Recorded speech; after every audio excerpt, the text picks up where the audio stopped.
Good afternoon, everyone. First and foremost, I must say it's an absolute privilege to be able to come here today and talk to you all. It really is. My name's Joshua Was, and I'm a performance data lead at the English Institute of Sport, or as I'll probably refer to them for the rest of this presentation as the EIS. Okay, so before I sort of get into the nuts and the bolts of what I want to talk to you guys about today, there's probably three things I need to let you know to set the scene a little bit, give you a bit of context about what I'm talking to you about. Okay, thing number one is I'm probably not a traditional data person, okay? My background's strength and conditioning. Okay, so my degree was in strength and conditioning science. My first job out of uni was working in the Premier League football team, basically making the players stronger, okay? Whilst I was there, I did a master's degree basically looking at GPS data. And if you've ever seen footballers take their tops off, it looks like they're wearing a sports bra. It's not what they're doing. It basically holds a little GPS in the back of their pouch. When they run around the pitch, it just basically tracks how far they're running, how fast they're going, and all that sort of stuff. And that was kind of my first sort of experience, if you like, of how data can impact on sort of human sports performance, I suppose. From there, I then moved to where I am now, which is the English Institute of Sport. Takes me on to number two. Second thing I'd probably like to say to set the scene for you guys is who the EIS are, because you probably don't really know us, probably not too familiar about what we do. So the EIS are funded by UK Sport, who are in turn funded by DCMS and the government, a little bit of lottery funding. Okay, the purpose of the EIS is to essentially provide sports science support to our Olympic and Paralympic athletes who sort of make up Team GB at Tokyo Games and so on and so forth. There's two ways we provide support to our athletes. Firstly, a lot of my colleagues are what we call embedded practitioners. So they might be your strength and conditioning coaches, your physios, your doctors who are embedded in the sport, work on the front line with the athletes that you see competing on the telly at the games this summer. The second way that we can support our athletes is with central initiatives, okay? So obviously, I have a little bit of limited funding, not like sort of professional clubs where they make loads from Premier League money. We're a little bit limited, so you have to be a bit smarter. So we do a lot of central initiatives, if you like, which basically utilise economies of scale. So basically, build it once. Instead of every sport having their own thing, if you like, we build it once and then we go out to all the sports with it. So a great example of that is we have one central mental health team, for example, and instead of every sport having their own one, we have one team and they go out to all the sports. Also, which I'll talk to you a lot more about today, medical records. Build one medical record system, and then it goes, every sport uses that one instead of their own, every sport building their own system, if that makes sense. Cool. Third thing I wanted to let you know before I get into the nuts and bolts of my talk is where I fit into that, okay? So like I say, I'm not a sort of traditional data person. Background's more in sports science. So my job is basically I sit between the performance data team and the sport, okay? And the performance data team is made up of more traditional data people, the warehouse engineers, your analysts, developers, that sort of thing. And my role there is basically to make sure that what we do in the performance data team has an impact on performance, or as I think it's referred to, I think Redgrave used to refer to it as, does it make the boat go faster, okay? So my job is to try and make sure that if we have data, it's going to impact on the actual performance of the athletes, okay? So three things. I'm not going to teach you anything about data worldy today, okay? Sorry about that. Second thing is that company I work for, or institute I work for, we support Team GB athletes, sometimes refer to ourselves as the team behind the team, which is quite a nice way to think about it. And thirdly, my role is basically to try and make sure that data actually has an impact on the athletes on the ground, okay? So what is my talk today about? What do I want to let you guys know? So what I'm basically going to do is just tell you a bit of a story, okay? And this story is basically about how we used creative problem solving to solve a problem, obviously, to basically find a way to make a certain data set have an impact on performance, okay? As simple as that, okay? And to tell that story, I need to go back a little bit, which is why we've got Rio on the slideshow here, okay? So we can go back to before Rio. I'm not even in the EIS at this point. I'm still working with footballers. But anyway, it was basically ascertained that high performance system, sporting system that is, needed a central medical record system. 2 reasons. Firstly, one, doctors and physios legally have to record medical notes, okay? And it's kind of that saying, the best way to do that is with a central system, okay? And number 2 is athletes get injured a lot, okay? And there's a lot we could learn about those injuries to hopefully produce, injuries, to reduce the injuries they're getting, okay? So the sort of sales pitch, I suppose, to get the funding for this project was if I told you that we lost X amount of days to athletes, well, what if I could give you Y amount of days back for training? And then what impact could that have on our medal tallies going forward? So yeah, we undertook the project. As far as I know, this is probably the first and probably the biggest data project the high performance sporting systems undertaken, okay? We've not really done that before, and add another bit of context, we're obviously not data people, we didn't have a performance data team at this point. We were basically sports scientists with a problem, a project manager, and a couple of external consultants. So anyway, I'm going to fast forward you about 2018, 2019. That central medical records database has been built. It's called PDMS, and it's populated with a lot of injuries, okay? So it's got 30,000 problems in this database. And to give you an idea, if I had a knee injury, if you had ankle sprain, that would be 2 problems, okay? So we had 30,000 of those. So it's pretty vast. The other great thing about this data set that we've managed to build very quickly is it's diverse, okay? So, like I say, where we've centralized it and spread out to all the sports, we've obviously managed to get more data in. And like every sports team in the world will have their own injury database. So like Man City, Arsenal, Irish rugby, England rugby will have their own one, but it'll just be theirs. Ours one obviously had every sport at the Olympics, so rowing and can't think of them now, cycling and swimming and all those, okay? So it was very diverse. So we had 30,000 problems. 50% of the problems were male athletes, 50% were female athletes. In fact, if you're going to be pedantic, 50.7% were female athletes, which is great. We've got Paralympic athletes and Olympic athletes, about 30, probably more than 30 sports on it. So it's a really diverse database, which is great. Problem is, we're obviously not expertise in this area, and we built this amazing thing, and it just turned out to be this massive black hole of data. And we couldn't use any of it because we didn't know how to get it out of the system. So it's basically decided that we need to find a way of getting this data out of the system. So I'm going to fast forward you for another 12 months, maybe 18 months if I'm realistic, and we've built a data warehouse, which for us, for you guys, it probably doesn't mean a lot, but for us, that's like a massive achievement. And it was an absolute game changer for us, okay? Because, you know, we had this data set we couldn't touch, and all of a sudden we're now producing research papers, dashboards. We've got live, well, I say live, they're getting refreshed every morning, that are going into the sports. So we've done, I feel we've done an amazing job, and I can say that because I had very little to do with building any of that. And it was almost, when we sort of achieved that, it was almost like we were sort of patting ourselves on the back a little bit, thinking how great we'd done. But it became quite apparent very quickly that we hadn't actually done that great a job, because it became very apparent that this massive data set I've just been describing to you was having very little impact on the athletes on the ground. And what really brought that home to me was a conversation I had with Intel, who obviously is a massive computer chip company. They're so big that in their marketing team they have a whole division that's dedicated to telling stories. And they came to us before the Tokyo Olympics, and basically wanted to find out from us a few stories about how we'd use data to impact on performance, which is right up my street. What came quite apparent, although we did have some stories, and there are some marketing bits you can see about how we've helped swimming and stuff, we didn't really have any stories about this specific data set that we could point to and go, this is how we've impacted performance, this is how we've helped Adam Peaty win a gold medal, or this is how we've helped cycling sort of do well in the velodrome. There wasn't any of that there. And for me, that had to change, because what's the point? That's what it's fundamentally about for us, is to have an impact on the games. So it's something I had to solve. So what do we do?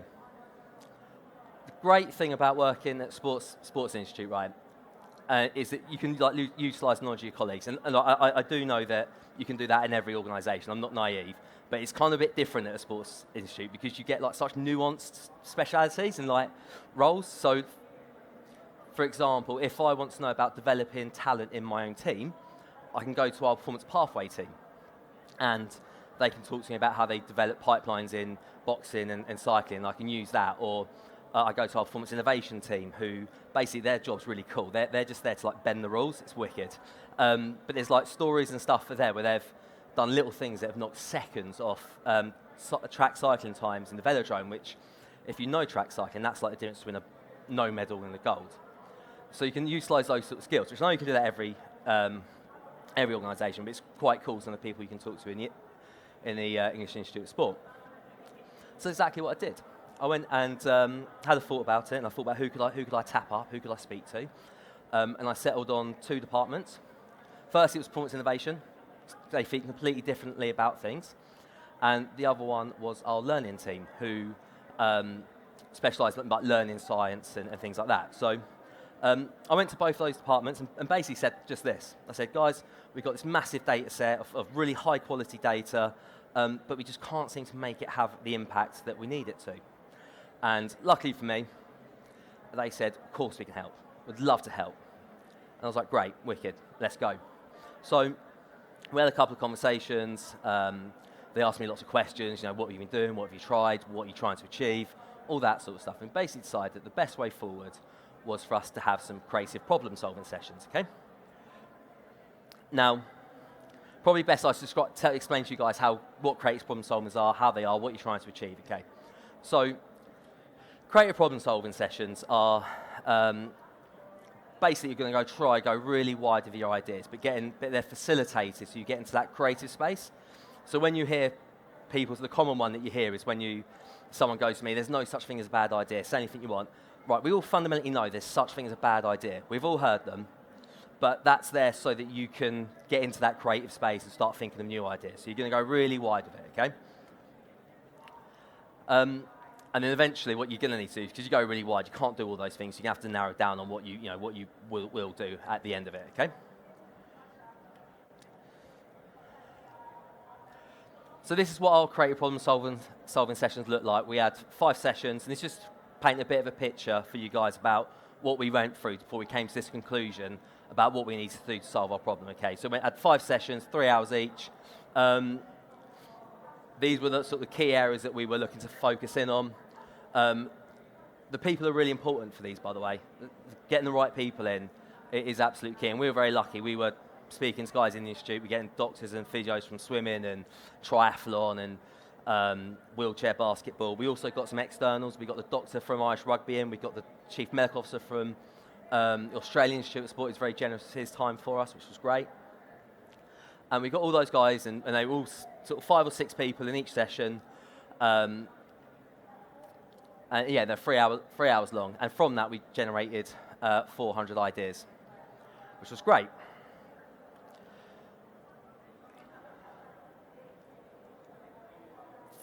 So in these sessions, sort of what do we do? How are we generating these ideas about how we're going to work with data, okay?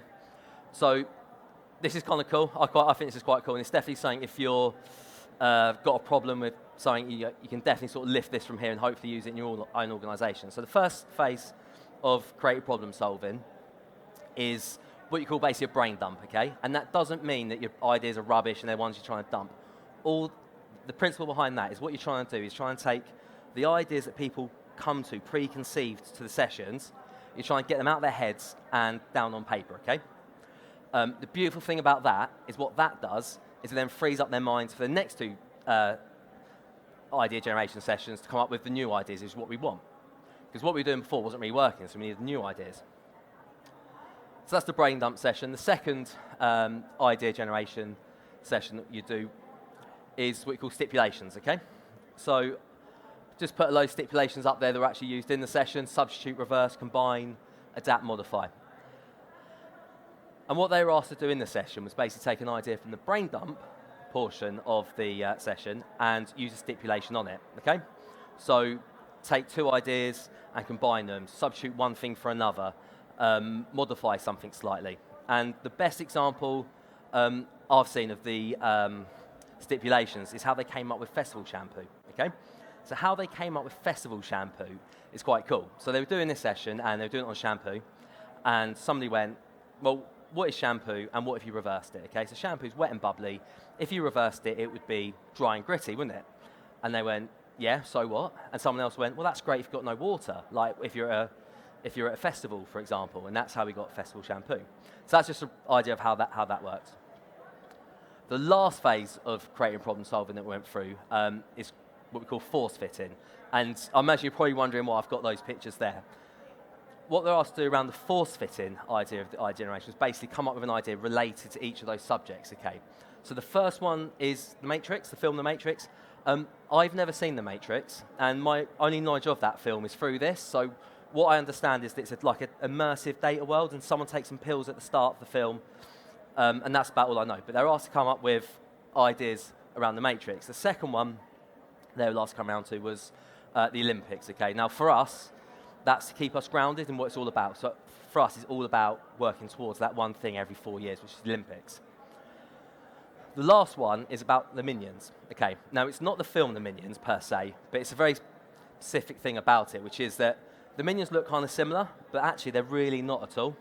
They're all individuals, and they're all different things, and we've got to remember that our athletes kind of look similar. Some of them don't, some are really tall, some are really short, but generally they look kind of the same, but they're actually different, and they are people at the end of the day.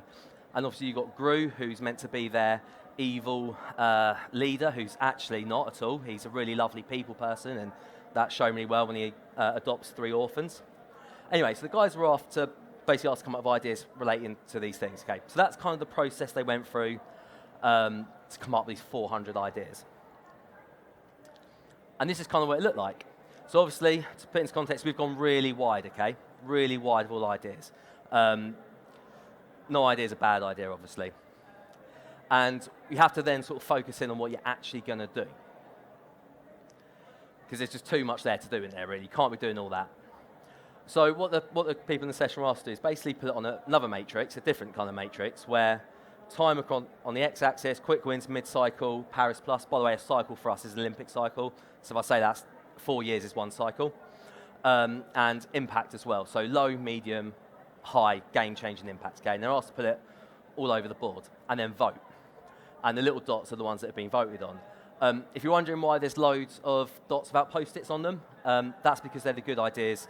This is basically the bin juice that we didn't take forward, okay? After that, we still had too many ideas. There was too many things to do. So we had to put them into buckets, okay? Still got the same question. Guys, how do you make our data have an impact? Things we won't do, things we could do, things we should do, and things we absolutely must do, okay? So we've gone through this really rigorous process to try and nail in what we're going to do to try and make our data have an impact, okay? So, I've had these five sessions, 3 hours each, 15 hours each one. We've got all those people, and we had some big hitters in there to try and help us understand our problem, generate loads of ideas. And like I say, we've gone really wide of our ideas, and we've narrowed it down to a couple of things, okay?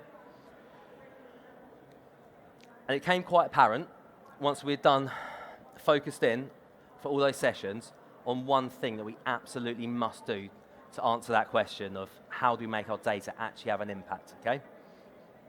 And I was expecting the answer to be something really flashy, really, really flashy, like Simon, like another data warehouse. I've heard the new term data lakehouse today, or it might be some way of visualizing it. It might be some research project that's like a silver bullet, and it wasn't. It wasn't any of that. In fact, it was something really simple, and it was something not new at all, and it's something we've been doing for thousands of years, okay? And that was talk.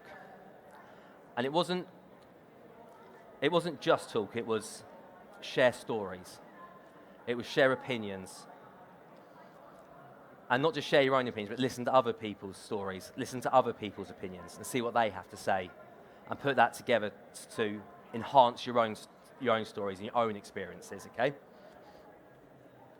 And our head of mental health was involved in this, and he put it really nicely, and I really liked how he sort of summarised this for us. He said, Josh, like what you guys do in your team, it's great. It's really great.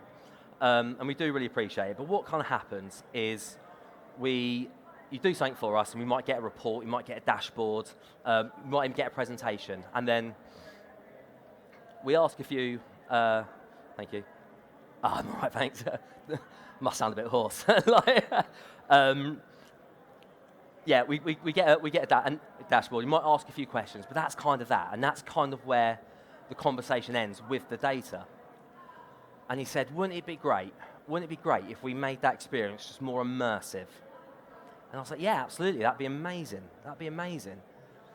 And he then went, have I told you about the blind men and the elephants? And I went, no, I don't think you have, mate, to be honest with you. And he's like, okay, well, let me tell you about the blind men and the elephants. And he said to me, a load of blokes were blindfolded and taken into a big warehouse where, unknown to them, was a big elephant. And they were taken to each part of it and told to basically touch a bit of the elephant. Okay, so the guy, as you can see, touching the tusk is going, well, it's definitely a spear. That's my reality. The guy touching the towel going, I've got a rope here, lads. Well, he's not saying that. That's the problem. The guy on the side is saying, it's a wall. And the guy touching the legs going, it's a tree. And they all leave the warehouse, and they all think what they've experienced is the reality. Now, what if they'd spoken to each other? What if they'd spoken to each other and gone, oh, I'm touching the spear here. Oh, I'm touching the rope. There's a big old tree thing. And they put all that together, and they'd realise actually the reality is an elephant. Or they might not realise it's an elephant. They might think it's a rhino. But I think they're better off thinking it's a rhino than they are a snake, for example. So I was like, that sounds great. And I completely understand where you're coming from with that. And then they said, well, wouldn't it be great if we facilitate conversations? So when we had a report and we had some information come in, what if we got S&C to come in and offer their perspective on the physical side of it? What if we got the coach to come in and talk to us about the sport, or the athletes share their experience? Psych could come in and talk about the mental side of it. And everyone's like, yeah, that's great. That's amazing. Let's do it. So we did. And what we found is that from having those facilitated conversations, data went from being the end of the conversation to the beginning of the conversation. And that's very, very powerful. We have a great example where a sport who went to the games this summer, who were very, very successful. Before they went, they said, look, guys, we've lost a year of the cycle due to COVID. When we get back, we're going to hit the ground running, okay? And we were like, cool, no problem. What do you need from us? And they were, right, okay, we need a medical report. We need to know what our top injuries were so that we can then go, right, these are our injury priorities for the next cycle. And therefore, for every priority, we can then have a mitigation strategy to manage those injuries, okay, which is a lot of work. And we're like, cool, no problem. So they went away to the games, had really good games, and came back to us and said, right, ready to share that report with us? I said, yeah, absolutely. But do you remember that facilitated conversation thing we talked about? Do you want to do it? And they were like, yeah, great, absolutely. So I was like, okay, I'll leave it with you, because it's obviously physio's leading it. Get everyone in the room, and we'll talk about it. And I was like, cool, great. So we did that. Turned up to the meeting, the physio sort of looked through the report, seen all the problems, and basically decided that in their mind there was 10 things they needed to focus on, 10 injury priorities. Now that's a lot of work. That's an awful lot of work, especially for that individual, because then they've got to have 10 strategies to manage those injuries, which is a lot of work. So when we sat around the table and we sort of discussed it, and we prod and poked the report, when everyone shared their experiences, we actually realised that we only needed three priorities for that sport for the next cycle. But the knock-on effect of that is that they only needed 3 strategies. So the work they've done is immediately gone down. And it was through conversations and questions about where you're sort of saying to the S&C coach, well, what do you think? Goes, well, actually, that injury, I think we can work with that. If we do this sort of program, we can reduce that injury. Speaking to the coach going, well, you're saying we should be working on knees, but I know that my athlete, those 365 days with one athlete, so that's not a sport problem. That's an individual athlete problem. So from that, we're actually managed to sort of filter all the problems down. and put ourselves in a much better position for that sport to be able to go forward with their mental health, with their athlete health strategy. So it's really powerful, and all it took was one conversation. So guys, just going to finish up here, and I'm just going to basically share with you what I think my biggest lesson from the Tokyo cycle has been. And it's kind of this, I suppose. It's all well and good having like the best data management systems in the world, but it really, really doesn't count for much. It doesn't count for much at all if you haven't thought about the person at the end who's receiving it. And usually, you can solve it just with a conversation. Guys, thank you for listening. It's been an absolute pleasure talking to you all. Thank you.